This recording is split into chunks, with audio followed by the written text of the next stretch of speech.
Wait, what's the Nintendo guy's name again? Filami? You knew it. What the? Reggie. Reggie Fils-Aimé. It's Reggie Fils-Aimé. Fils-Aimé. Reggie Fils-Aimé. It's just a fun name to say, too. That guy's a shit. Reggie. All right. I just like saying Reggie. Yeah.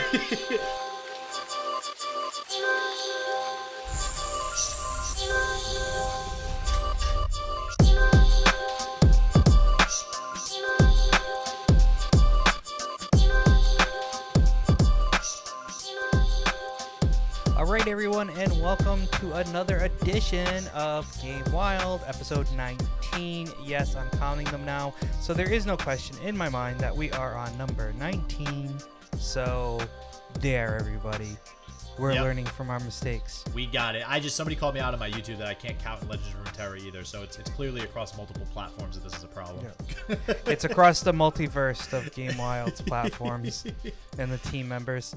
Oh, God. So, first off, as always, I want to make sure that everyone is subscribing, 5 stars, writing positive reviews, smashing that like and subscribe buttons as everyone normally does. So now that we've got that out of the way, the technical stuff. Listen, there's been a lot of controversy on this podcast the last couple of weeks, and it was in regards to my love for Xbox and my my disapproval of PlayStation, which isn't true at all. I enjoy PlayStation. I just fancy the Xbox a little bit more. So what I decided to do for the beginning of that, we're not getting paid for that, so I don't know why you would do that. I don't know. That's for those who I was getting paid for it, all right? So for those who are not watching the YouTube, SJW just flashed up a Monster can, and he just did it again. Drink Monster, it's so good.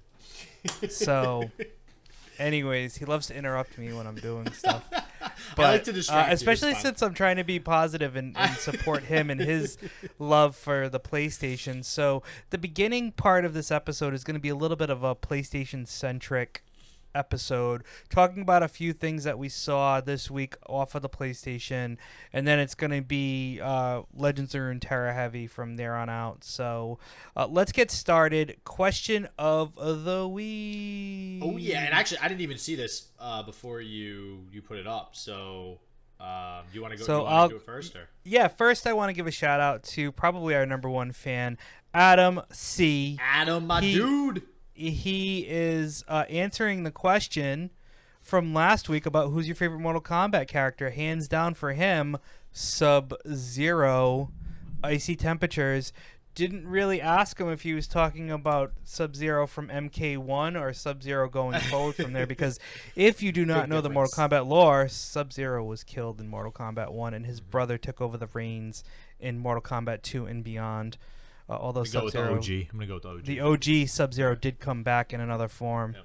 Spoiler alert. Didn't he say? I think he said in the comments. It was Noob Sabat. Oh, Noob yeah. Sabat. No, but didn't Hmm. Adam say in the comment that he Scorpion's a bitch or something like that too? He might have. Yeah. But I don't listen to that negative noise. Negative Adam, noise. anytime, any place, Scorpion versus Sub-Zero. You got MK11. We can do it online. Get over here. We will record it, the battle too, so everyone can see it. So I challenge you, my friend. Mortal Kombat 11, Scorpion versus Sub-Zero. There we go. That'll be a YouTube video. You and Adam. That'll be a YouTube video, right? Oh man. So, question of the week this week. Since it's a PlayStation-centric podcast, it is actually something that I was thinking about and said to myself, well, you know what? SJW is like, are you going to get a PlayStation 5? And I'm like, I'm probably going to wait until a game comes out that like really gets me hot and bothered for wanting to spend the money. So I thought to myself and said, well, what Sony-only game would you like to see on the PlayStation 5? And now what I mean by that is Sony has a lot of third-party publishers that have published games only for Sony, and there's been a lot of Sony exclusives in the past. And the question is what Sony exclusive would drive you to the PlayStation 5 that hasn't been announced?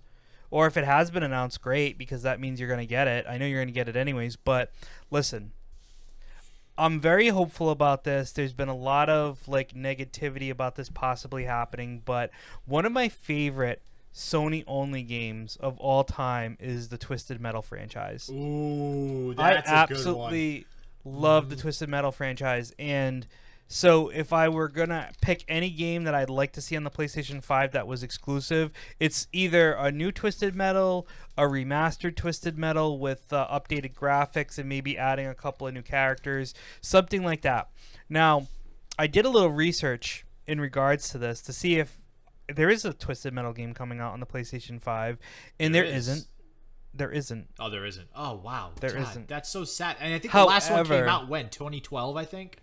It was a while ago. Wow. They are working on a TV franchise, so there's a possibility. But get this. It's going to kind of lead into one of the things that we're just going to gloss over because of the unverified nature of it all. But Twisted Metal becomes 25 years old on November 2020. Oh, my God. No way. November 1995 was the first Twisted Metal, which means that on November 2020, which we believe is when the Sony PlayStation 5 will be released. That is not confirmed. Not confirmed. It would be 25 years old, and what would be better than seeing a remastered or a brand new Twisted Metal game on Honestly, the PlayStation that would be pretty 5. sick. And you said from what you saw, there is no current scheduled Twisted Metal, right? There's a couple of unnamed titles that are being worked on that I've heard about, and I saw some YouTube video where the person said, "Wouldn't it be great if it was the Twisted Metal game because of the 25-year anniversary of it?" Yeah. So I'm telling you, I'm hopeful, but who knows? So that's my game, SJW. What will you say, sir, would be the one to drive you to it? So before I do that, just a little bit more on the Twisted Metal.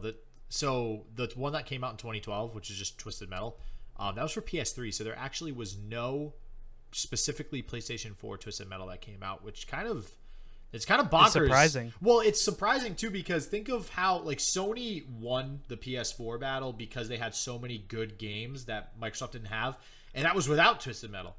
So like they had so many other good games like God of War and stuff like that. So that's crazy. And I will say if they somehow like surprise, like nobody's heard anything about Twisted Metal, and then they come out with the PS5 announcement, and they're like, by the way, 25-year anniversary of Twisted Metal, boom, you're getting it on the release day of PS5. That would blow the hell up. That would be pretty cool.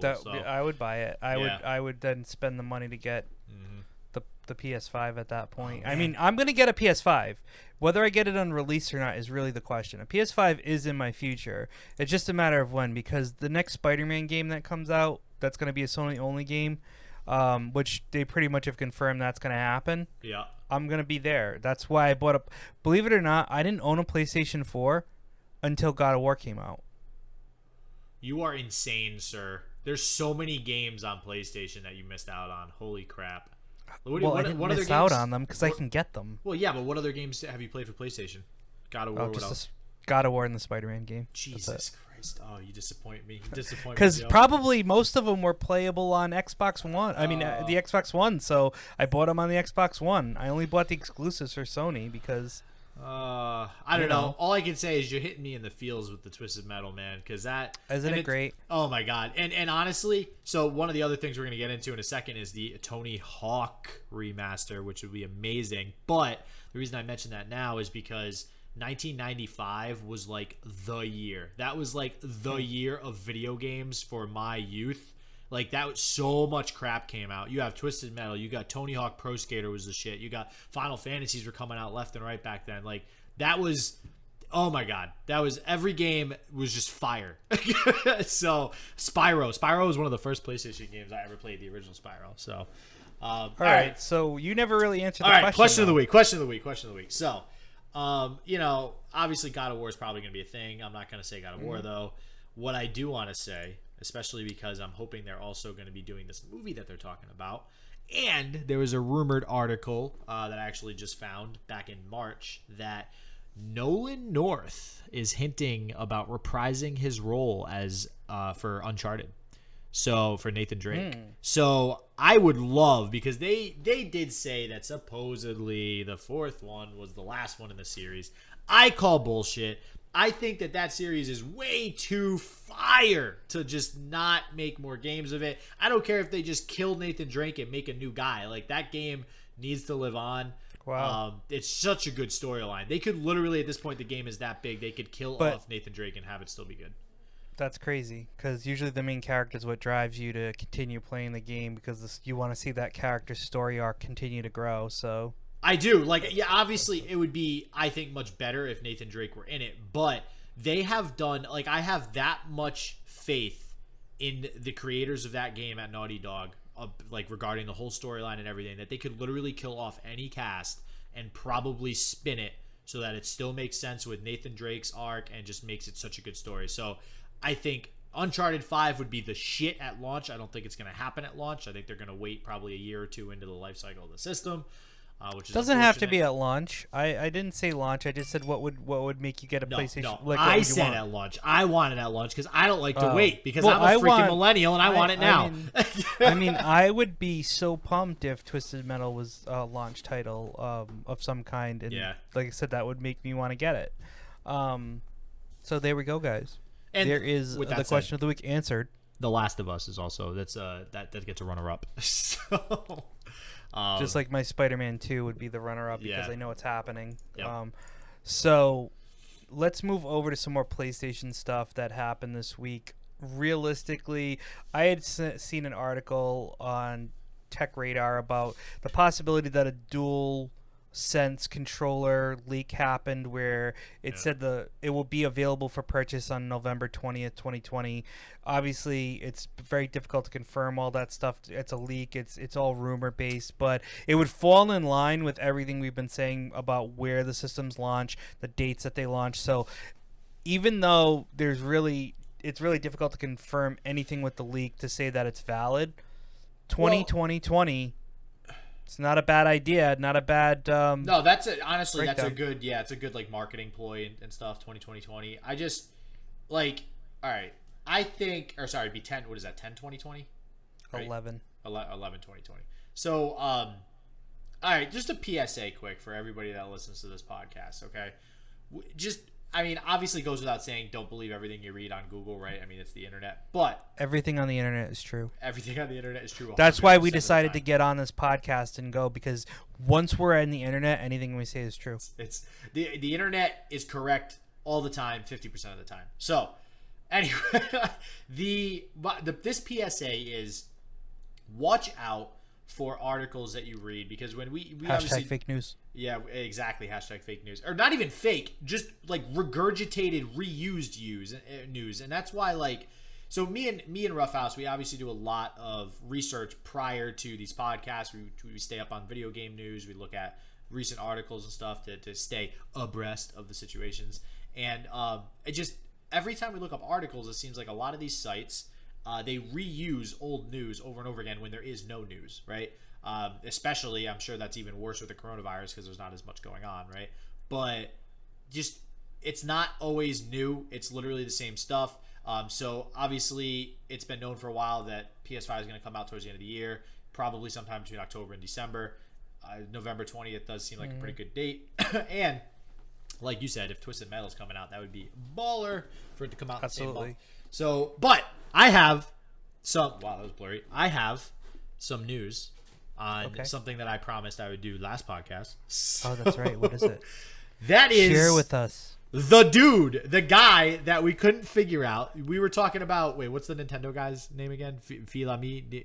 You knew it. What the Reggie? Reggie Fils-Aimé. It's Reggie Fils-Aimé. Fils-Aimé. Reggie Fils-Aimé. It's just a fun name to say too. That guy's a shit. Reggie. All right.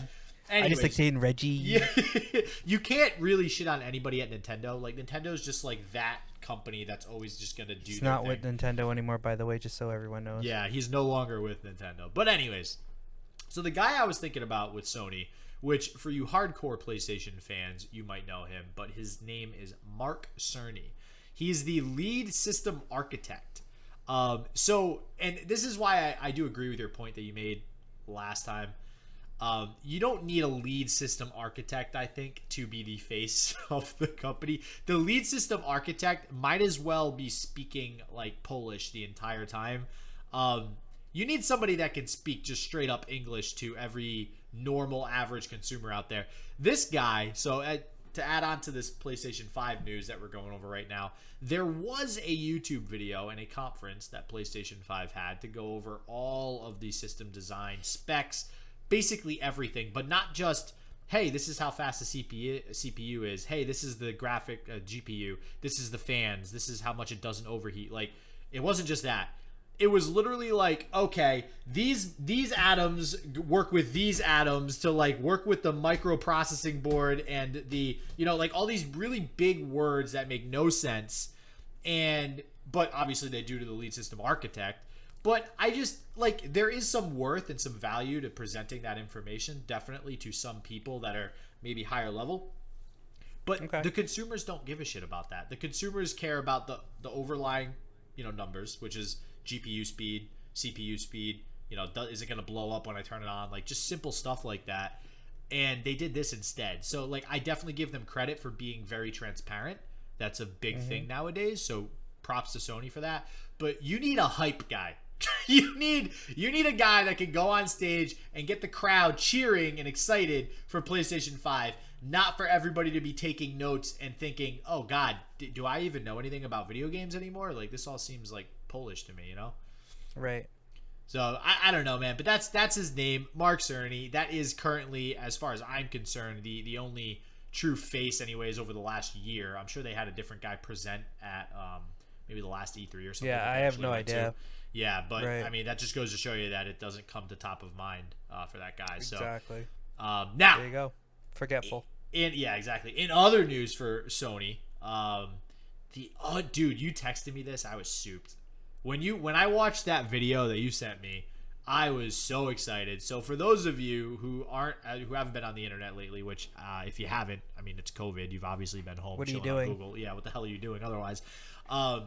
The Unreal demo for Unreal Engine 5 for PlayStation 5. Remember, it's an engine, not the game. Yeah, it isn't. Yeah, not Unreal Tournament. All the rip. But that.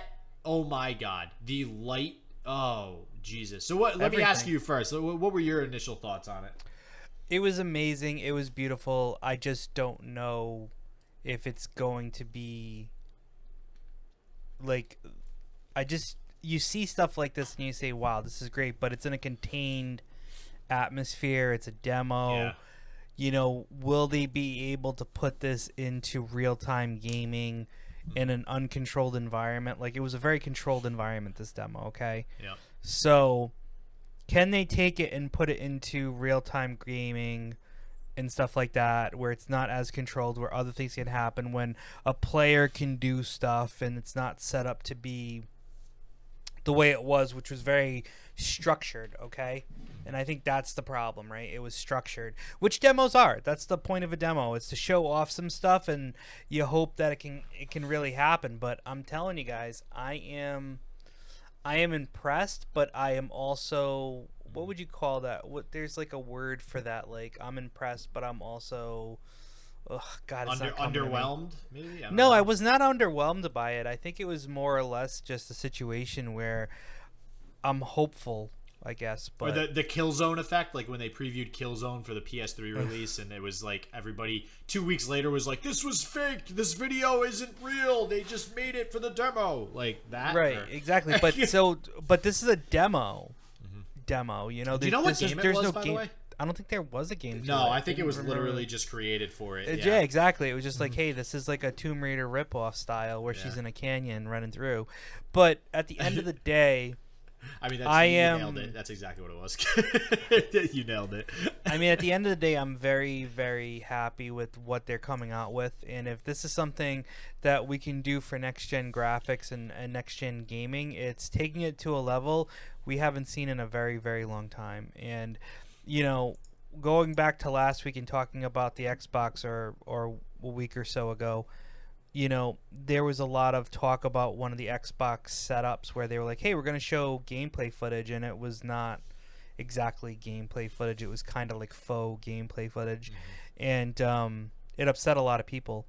So it's really important that when these systems come out and these games are shown, that they show the footage that people want to see. And we're getting closer, guys. We're about a month away from the actual E3 that was supposed to happen. It's obviously not happening now because of COVID. So, you know, we're in the sweet spot. Less than 5 podcasts away from us being able to talk about the actual news.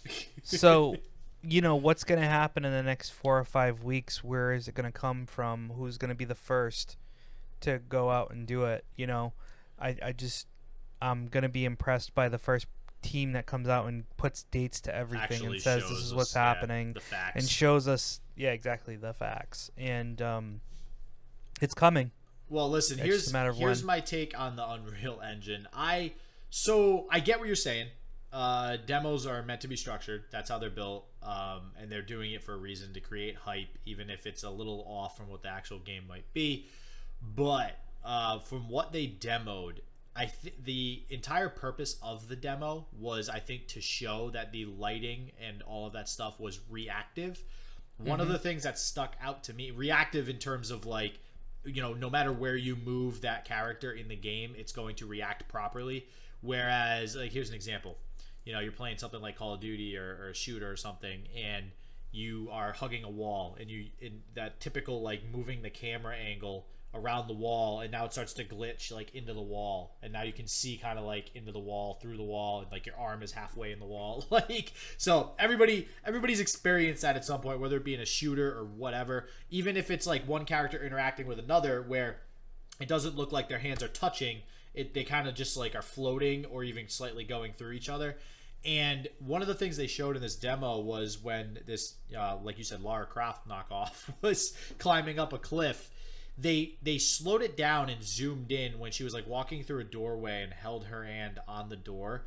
You could actually see and like it felt as though her hand was touching the door, and you could actually feel tactile like friction on her hand.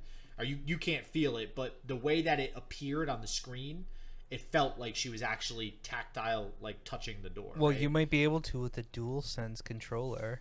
Yeah, right. Oh, yeah, right. You might be able to actually feel it. So, I don't necessarily think they can't do it. I think from what they showed, that will be the gameplay. I think the lighting was astronomically better than we're used to, where it just the light was so realistic, it's not even funny. It reflected off surfaces exactly as it would in real life, and as it like revealed things, like they showed it over the statues where the light was slowly moving over giant stone statues, it was slowly like moving the shadow back and everything, like perfect. Yep. So that all on point. Here's my issue with the demo, at least for Sony.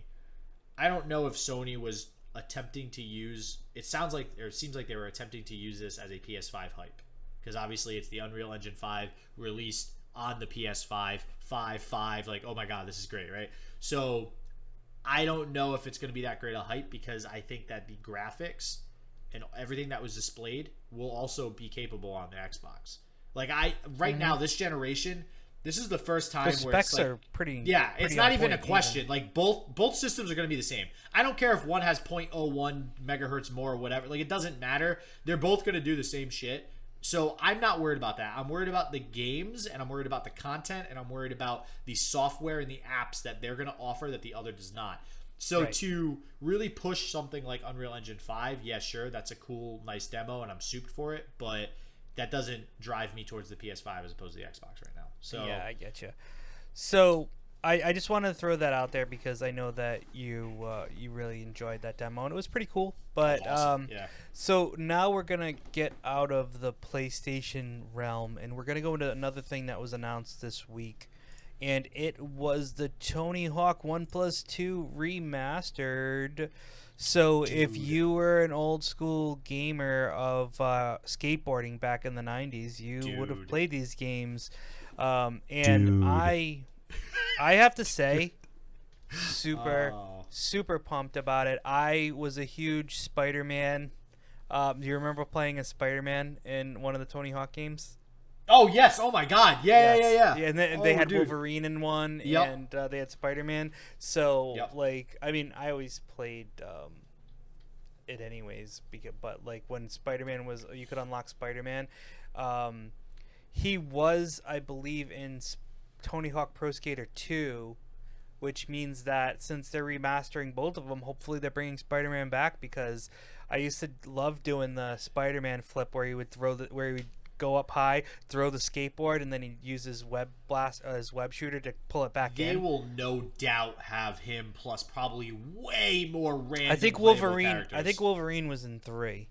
Oh, they're going to have so many. Look at what they did with Mortal Kombat. They're going to have equally as many random people in Mortal Kombat as they are in Tony Hawk Pro Well, I mean, Skater. like you said, we got RoboCop coming to Mortal Kombat 11 Aftermath, so Yeah, who knows? like- But yes, I have.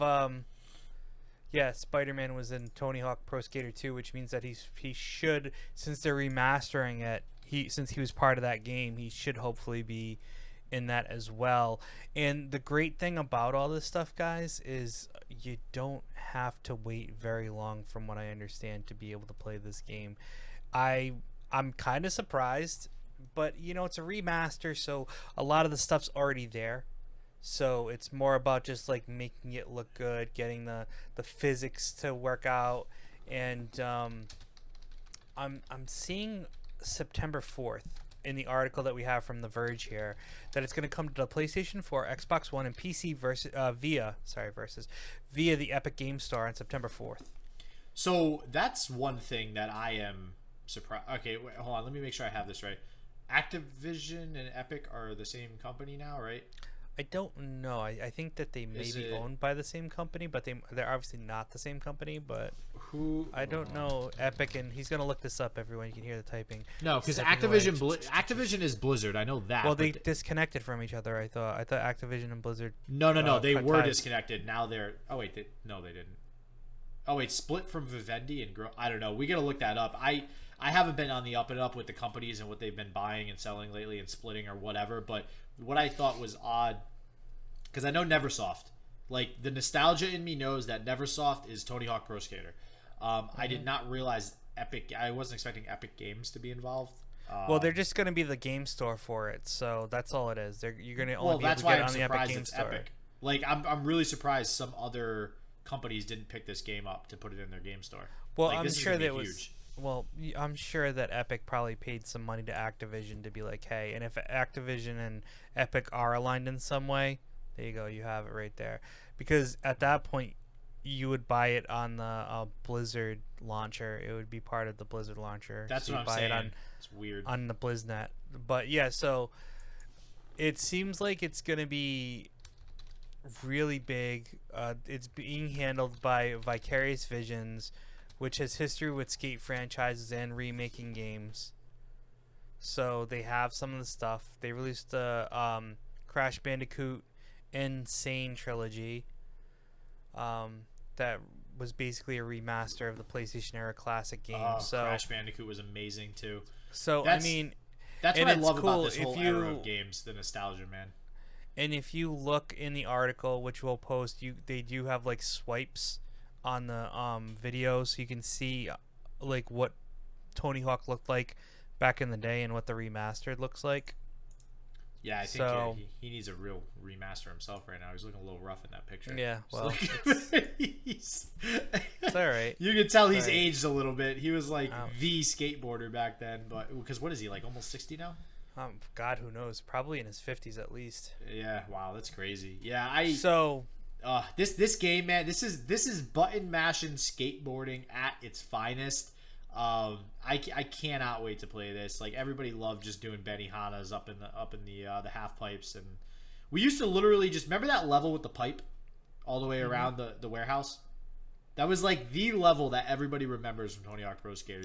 The goal is to get 100,000 points just grinding around the pipe at the top of the warehouse, or something like that. Yeah, yep. Yeah, and it's interesting too because it had a lot of good music back in the day as well, which people forget about.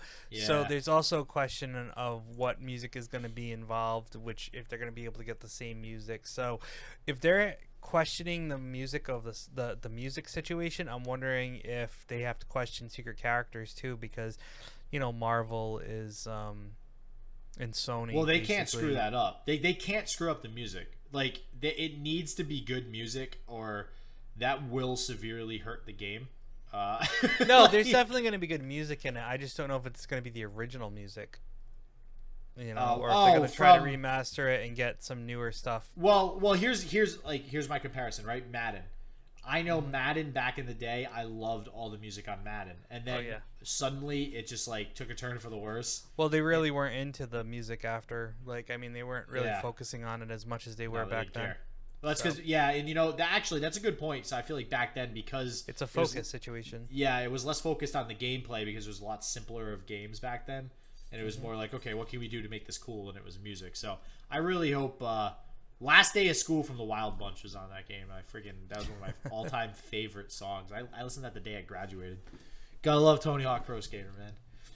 So, with that being said, and it coming out very soon, next thing on topic is a game that did just come out, was in beta for a while, is now out, has been reviewed by IGN, and got amazing reviews. This man next to me digitally has played this game way too much. way too much. Has tons of YouTube videos on it. Does it on his stream. I'm going to kind of give him the floor on this. So, SJW, why don't you talk about your Legends of Runeterra and what's happening in the world of Runeterra? Dude, I can't even begin to tell you how excited I am about this game. I try to avoid talking about it as much as possible on the podcast because this is obviously a general video game podcast. But a lot's been going on lately. Because the game released on the 30th, so it's been a little over 2 weeks now that it's come out. Like you said, IGN now can't ignore it because now it's actually out. It's out of beta. They reviewed it 9 out of 10. For you card game players out there, as a comparison, Hearthstone. They reviewed Hearthstone in 2014. IGN's review of Hearthstone was also a 9 out of 10. I have much more faith in Riot's abilities to keep the game balanced for the next 8 years than I do in Blizzard's, because Blizzard tends to take games and shit on them 6 years later. So, listen, I was just talking to somebody about this last night on my stream. Blizzard tends to just take great games, they make great games, and then 2 or 3 years later, they end up creating something that's extremely unbalanced and just like not fun to play because they don't do correct patch updates. But anyways, that's a whole other discussion. So, this past week, or I think it was actually during the middle of the week last week, Twitch Rivals hit off. And are you familiar with Twitch Rivals at all? I've heard of it. Yeah. Yeah, so Twitch Rivals, it's a tournament on Twitch. They do it for a lot of different games where they just kind of get high-profile gamers to go against each other in various competitive esports games. And it did pretty well. So it had, the entire time, at least from what I was seeing, it had plus 10,000 viewers, got up to like 14,000 at some point, and it maintained it the entire time. I know on Twitch right now, Legends of Runeterra is also generally above 10,000 viewers a day as well, which is very, very good. So in the Twitch Rivals, Dog, if anybody is familiar with the card game circuit, Dog also plays Hearthstone. He plays TFT as well, but he won out in the top bracket against Swim, which is also good because Swim is entirely Legends of Runeterra. So, yeah. So, Swim, he came from Gwent. He's been pushing Legends of Runeterra. He's on Evil Geniuses, the team. And so to have somebody who's been focusing on it, and it's actually probably better that he lost to a Hearthstone pro, because now it's going to tell the Hearthstone community, okay, maybe Hearthstone players should get into Legends of Runeterra. And I think that's exactly what's happening right now, is you're seeing a lot of people start to migrate over. So it was also casted by Riot Freak. So he typically casts a lot of Riot stuff, like League of Legends stuff like that. So he was there, as well as That's Admirable, which is another caster from Hearthstone. So again, some Hearthstone crossover. So when I first started getting into this game, this is exactly what I thought would happen, is when it would release, Hearthstone people would start migrating over. It seems to be exactly what's happening. So if you are into card games, definitely check out Legends of Runeterra. And quick shout out to my boy Cero, who I'm actually co-casting with a little bit after this recording of this podcast. We're doing Duels of Runeterra 9 this weekend, but he is now helping out with the meta snapshot for Team Tempo Storm online. So he consults with them to put together that meta snapshot and make sure that it is on point before everybody goes ahead and takes the time to read it. So, nice. Yeah, I mean, that's pretty much it. I just wanted to keep everybody updated on the game. It's an awesome game. I honestly recommend it to anybody who's into strategy games, card games, just hardcore, really like thinking and deciding. Yeah. You feel like intelligent after you've won a game playing the game, because it's not just, well, like, you play poker, a lot of it's luck, and you play any card game that's like competitive, like Hearthstone, feels very luck related. this game is not as luck related as you'd think. Like, sure, a good top deck will get you a win, but you can just outplay your opponent. You can just outplay by playing your cards better than your opponent plays their cards, and that is something card games have not seen in a very, very long time. So there you go. Great game. Check it out. Great game. Check it out, guys. Oh, absolutely, yeah. And it's free, by the way. So and it's free. You can download it on the Riot Store, or the Riot Store, which is free. Or I believe it's on Android and iOS. Correct now, or is that not true? Oh yeah. It's in the Apple and Google Play Store. So, yeah, but you have to have a Riot account to log into it. Correct? Yep. Okay. So no. You can just make it. Yeah, it asks you when you log in. Do you want to use your Riot account, or do you want to use like your Play Store account or whatever? Okay. So. If you're gonna cross-platform it, I would assume you'd want to use your Riot account. That way you can get all your cards because you can buy cards, you can buy stuff from it. So if you are gonna invest in the game outside of just getting it for free, that's what I would recommend. Let's go to this real quick because this is one of the things that gets me, SJW. I'm gonna ask you a question about it.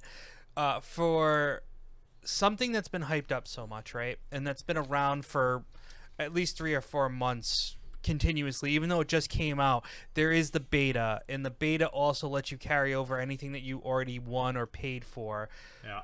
Being somebody who is trying to get into it and is trying to get into the competitive market, how do you get people to come in and say, great, well, I feel like there's a amount of people that are already playing this game that have collected all these cards, because there is card progression. So as you continue to play, you'll get more cards, so you don't have to pay to win. You can play to win because you'll get more cards in your deck. So for someone who's been playing it as hardcore as you have, who's probably got the majority of the cards, if not all of them, up to date that you didn't have to pay for, what do you say to someone who's trying to come into that game and be like, wow, if I'm going to be playing this game online against other people, I feel like I'm already at a massive disadvantage because they probably have 50 more cards than me, 100, 200 more cards than me. And it's just, is it worth it? So what do you say to those people? Yeah, I say that honestly, I think I've answered that question a million times. And but not on this podcast. Not on this podcast, no. But Riot has also done so much, like publicly, PR related, all of it, to combat this exact question, because it's like a non-factor in this game, and somehow they managed to figure that out. I don't like. It's just such a beautifully designed game. So hold on. Essentially, hold on. So you're telling me I could get a starter deck? Yep. And if I learn those cards and don't change those cards out at all, I could go up against you, who probably has all the cards, and beat you. Yes, if you are good enough, 100% yes. Yep. So one of the big problems with card games in general is that they release filler cards that essentially don't have any effects. They're just kind of in the set to be an extra card to collect. Magic has done that before. Magic does it less nowadays, but almost every card game I've played does that. I am hard pressed in this game to find, and I've told multiple people this, cards that are actually not useful in at least 1 or 2 decks. There's like one card I think in the whole game right now, and everybody jokes about it. Vanguard Vanguard Elite, I think. It's a 2-cost 1/4 that's labeled as an elite but has no effect. And even that in the future could be good because there's not a lot of 2-drops with 4 health. So, but that's a whole other discussion. But it's just the way they've constructed the game is that every card is good. Every strategy for every champion, so like every champion has its own strategy that you could theoretically build a deck around. So even though there's 6 regions or 7 regions, there's not just one strategy for each region. There's 5 champions within the region, and each champion has a different strategy. So because of that, now there's so many more ways to play all the cards that you have access to. And as an example, my friend Rob, I casted with him a couple weeks ago. He's been a longtime Hearthstone player. I grew up playing Yu-Gi-Oh with him, Magic, pretty much every card game that's ever come out we have tested at the card shop down the street. And he started playing the day that it dropped on mobile, April 30th. So it's been a little over 2 weeks. Every couple of days, every few days, he literally hits me up and goes, oh, dude, I just got these champions to build another new deck. So, and he's playing moderately, okay? So, if you play moderately, every, like, I'd say 4 days minimum, you'll get another champion or another set of cards that will allow you to build another deck. So that means every 4 days you're able to build a new deck. So that's eventually you have to learn the game. By the time you spend, every 4 days building a new deck for like a month, you'll have learned the game with multiple decks, and then you'll have like almost all the cards to build a good competitive deck. And looking at, like, I'm on a website right now that has all of the good, like, tier 1 and 2 decks. There's like 20 decks on here. And that's insane. I have never in Hearthstone or anything. Hearthstone, usually tier 1 and tier 2 decks, there might be 10 tops. Yeah. There's 20 different decks that theoretically any one of these decks could beat any one of these decks on this list. Nice. So it's incredible, really, what they've done with the game design of this game to get it to that point. It's very balanced. And on top of that, they give you a ton of free shit. A ton of free shit. More than any game that card game or otherwise, that I've experienced. You can get the whole card collection before the next set comes out. Easy. Nice. So, does that answer your question? It answers my question because I believe that a lot of people who listen to this don't really play that game as much. So if they were interested in getting into it, I understand how overwhelming it can be for a competitive game to just be like, oh, well, everyone's already been in on it, so I'm late to the party, so why play it? So I was just trying to be more of an advocate for the game for people who haven't played it, and especially since it's mobile as well, it's something that can help you pass the time and play as well. So with all that stuff being said, let's talk about Ruffhouse Deal. Okay, so we were talking about what tones we want. What tone would you want in front of Ruffhouse Deals? I think Ruffhouse Deals needs to be something like the Legend of Zelda treasure chest opening thing or something like that. I've got you, because we're giving you some free loot. In most cases, free loot. In some cases, yes, there is something to pay for it. So depending on what I'm offering, maybe we have one of the things where if there's ever a cool drop for a merchant, like in a game where you go to a merchant and there's a merchant store, you're getting a discount on it, but you're not. But if you're going into, like, say this week, another free game that's being dropped, we could do the cool, Zelda opening the chest, like you said, because it's free, so you don't really have to do anything but click on a button. So okay, all right. So I get what you're getting at. By the way, I'm also playing Zelda Breath of the Wild right now. Have you played that yet? I haven't. I have only one game on the Switch right now. Is Animal Crossing. Oh, you gotta get Zelda, man. I just finished like the second cave in the beginning, so I'm getting there slowly but surely with whatever time I can actually play. So, all right, sorry, I sidetracked. Okay. All right, guys, listen.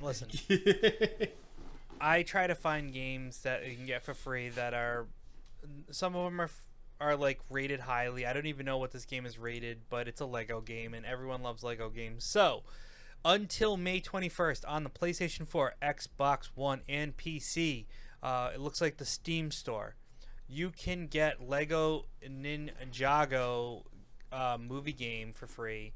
And so if you like the Ninjago world, it's on Netflix. You can watch it on Netflix. The game was originally released in 2017, and they're giving it away for free until May 21st.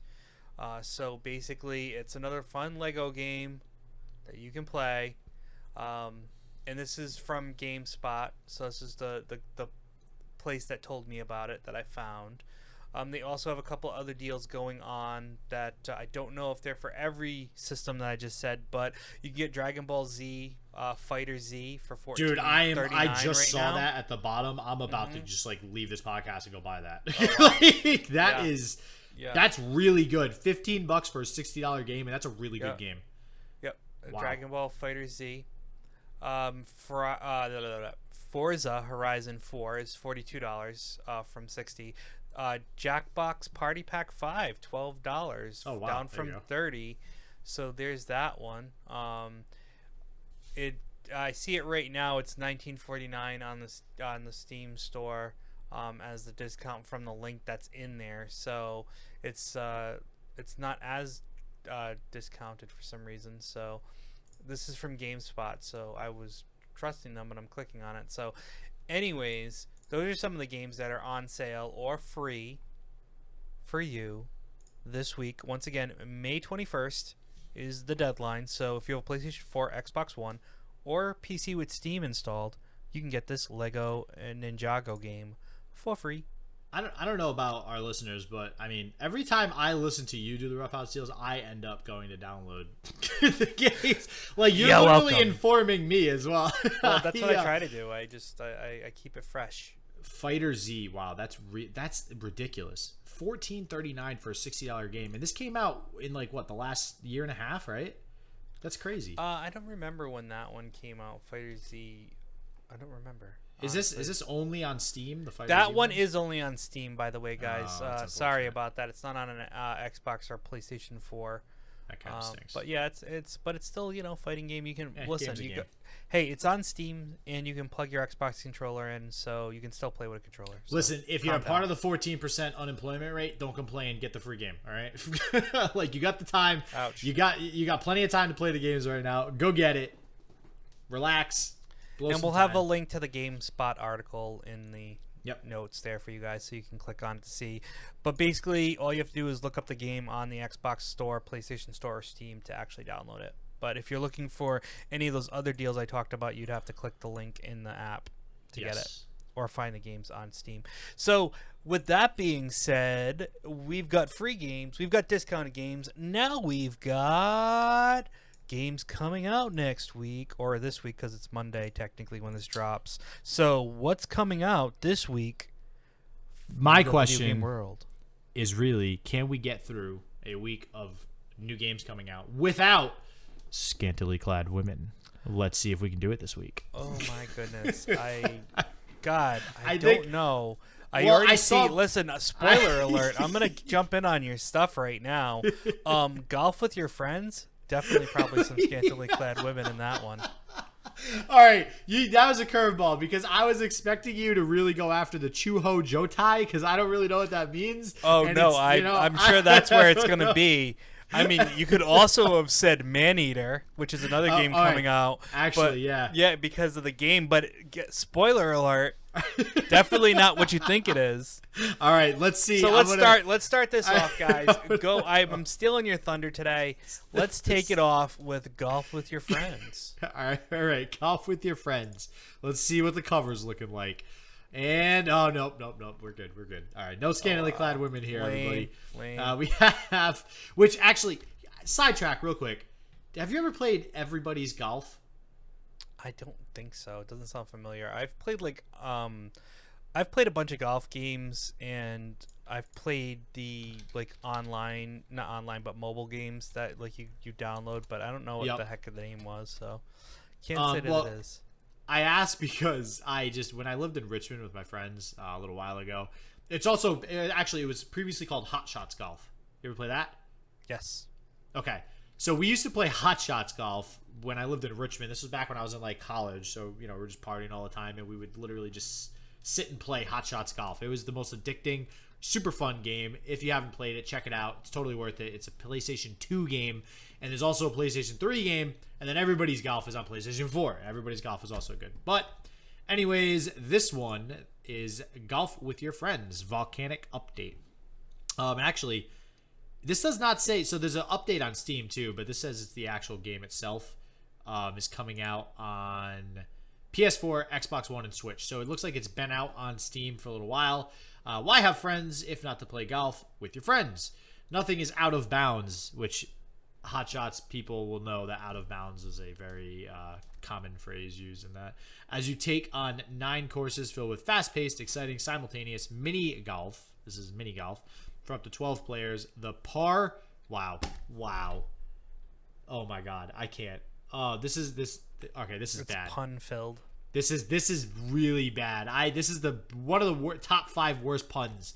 The par tee with a hyphen between the par and the tee doesn't stop there. Players can expect additional courses and content throughout early access. So this came out in 2016, actually. And guys, just so you know, it's a double pun because it's a par and a tee. Yes. And for those who don't know golf at all, par is when you get it in the hole at the number of strokes the course is supposed to be. So if it's a 5-stroke hole and you get it in a 5, that's called par. And the thing you hit the ball off of is called a tee. So it's a double this isn't pun. an educational podcast. It's a double pun. I will say that is way more times than I ever want to hear you say the word stroke in my life, okay? All right, let's on to the next one. All right, Warhammer 40,000 Mechanicus, which Warhammer is also, I was just talking with Ruffhouse about this earlier, Warhammer is also a tabletop game. So are we sure that Warhammer, the tabletop game, came first? Is that right? I feel that way. I would assume that right. way because, you know. If anybody wants to fact check us on that, go for it. But I grew up around a lot of card games, so Warhammer was around too. But Warhammer 40,000 Mechanicus for Switch comes out May 19th. Right, because it's already out on other platforms. So it is already out on other platforms. Take control of the most technologically advanced army in the Imperium, the Adeptus Mechanicus. In this critically acclaimed turn-based tactical game, your every decision will shape the missions ahead and ultimately decide the fate of troops under your command in over 50 handcrafted missions, including the amazing Heretic DLC missions. Choose your path carefully. The Imperium depends on it.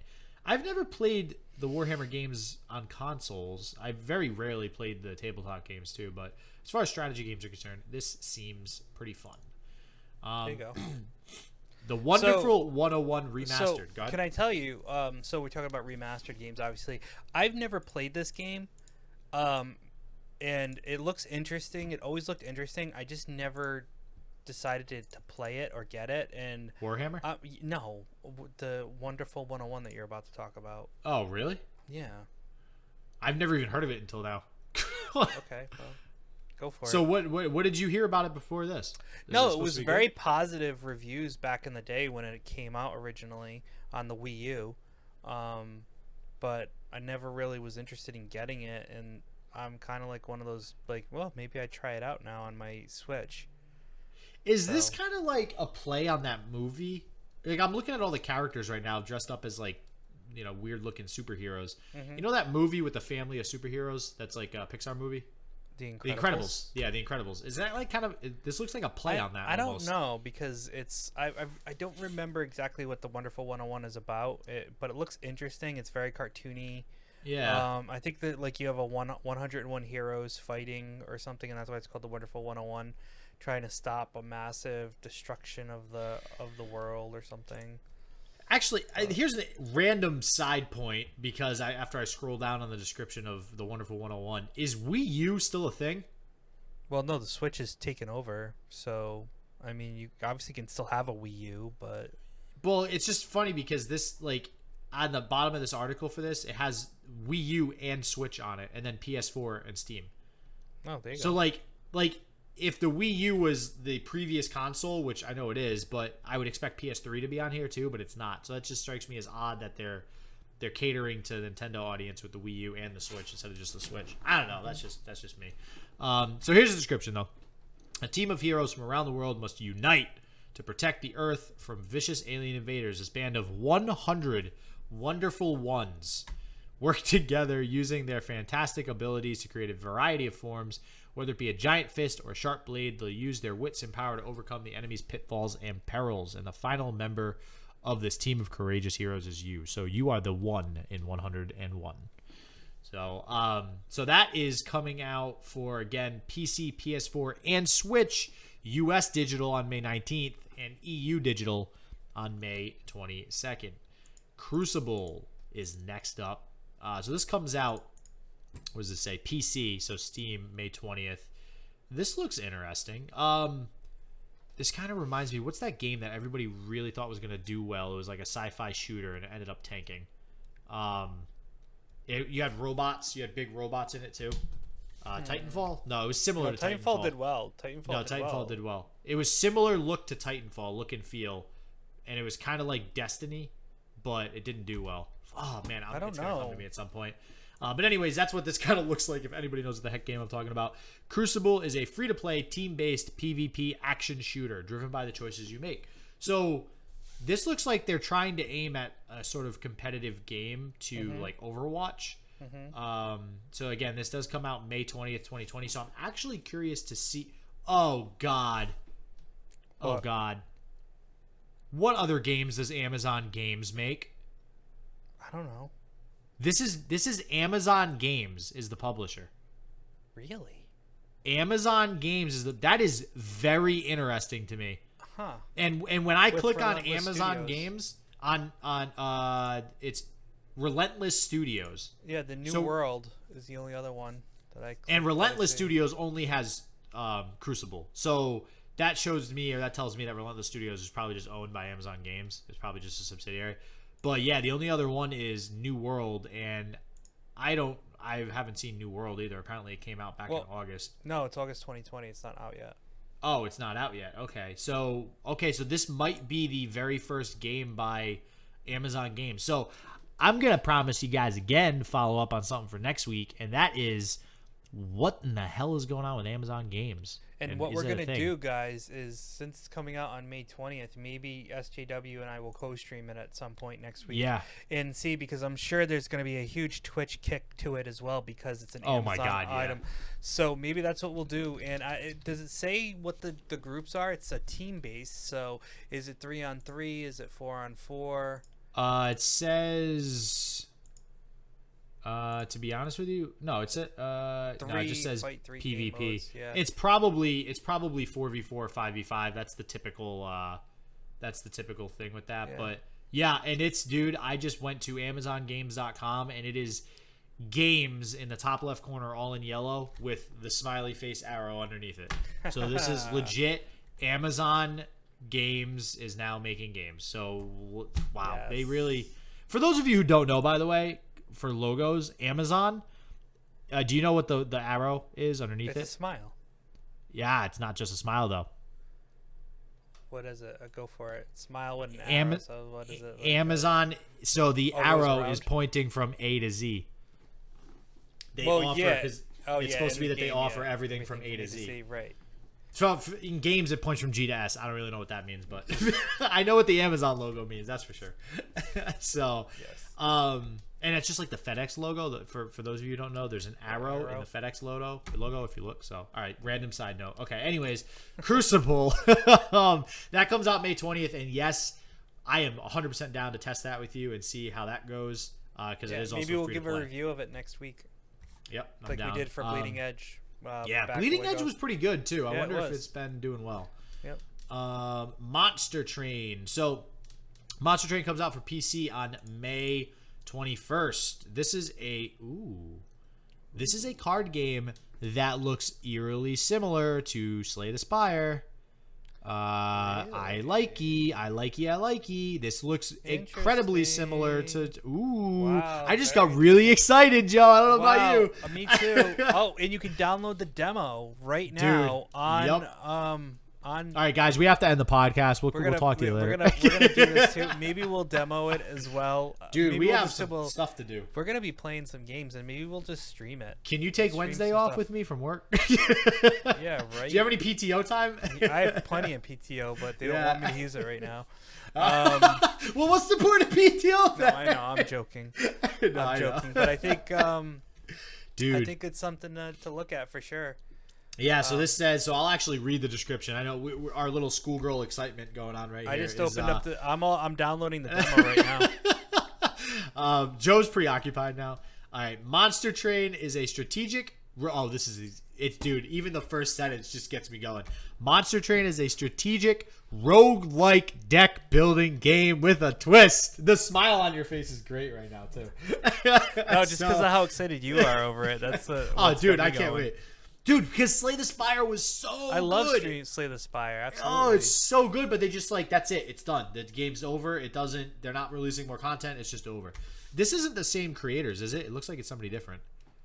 So I'm curious to see if they do it better or if they also have a game plan to continue content for it. Also, I have to say I've not been very happy with the Steam app lately on my computer. It's been acting up. Yeah, mine too. Not gonna lie. Maybe it might be honestly because of the coronavirus. Everybody trying to access its servers. So yeah. So this is set on a train to hell.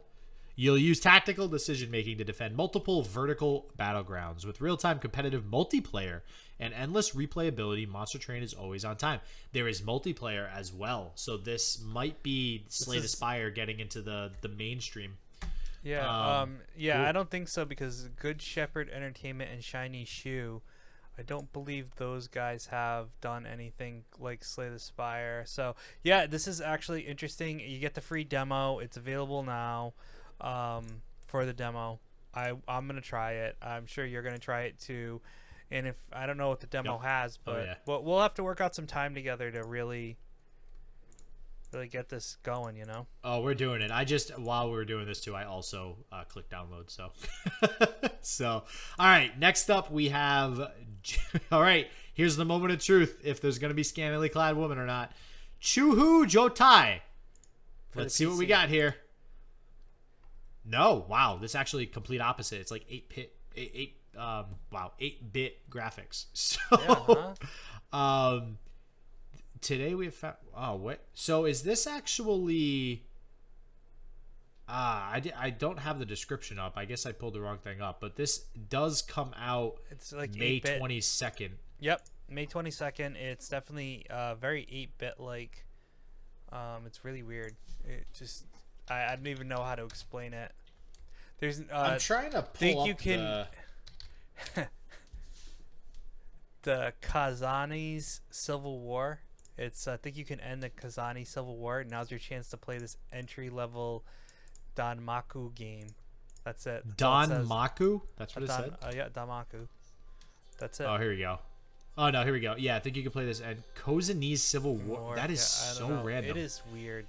Guys, it just looks like you're playing a Galaga-style game, it looks like, really. Yeah, that's... Huh. Well, anyways, if you're into that kind of stuff, that comes out on May 22nd. Yep. All right, here we go. Another one. Let's see if we can dodge another bullet. Man-Eater. Oh, boy. No, that's right. No, we went to PAX. We already know the answer. Wow. That, but, wow, I thought you were playing a joke. Because I knew you knew that. No. So, Man-Eater, we actually saw at PAX. We did. For those of you who listened to the PAX episode. And honestly, it looked pretty cool when they previewed it at PAX. I do like it because it's a new concept for a game. Yep. You play as a shark, and you eat people. So, it's definitely cool if you ever wondered what it would be like to be a shark. The description is, experience the ultimate power fantasy as the apex predator of the seas, a giant shark. Terrorize the coastal waterways, tear swimmers and divers limb from limb, give the humans a reason to fear you. So this game's going to be the reason they blame little kids like biting people now. It's gonna be, well, my kid played Man-Eater, and your game made him bite people.